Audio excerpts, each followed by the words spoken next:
Guys, আপনারা কি জানেন আমি অনেক কষ্ট সাধনার পর আমি এই মিনি ভ্যাকুয়াম ক্লিনারটা তৈরি করেছি।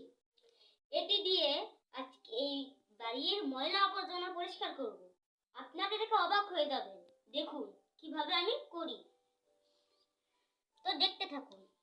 দেখছেন গাইস, আমার বাড়ির ময়লা কিভাবে পরিষ্কার হয়ে যাচ্ছে। মনে হচ্ছে রিয়েল ভ্যাকুয়াম ক্লিনার, কিন্তু এটা তো রিয়েলি মিনি ভ্যাকুয়াম ক্লিনার।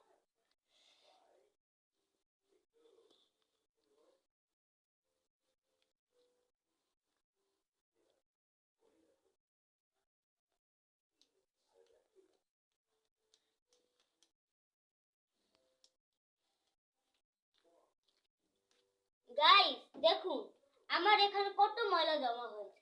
তাহলে চিন্তা করে দেখুন আমার বাড়িতে কত ময়লা পড়লো না। এই মিনি ভ্যাকুয়াম ক্লিনারটা আমি তৈরি করে অনেক কাজে এসেছে।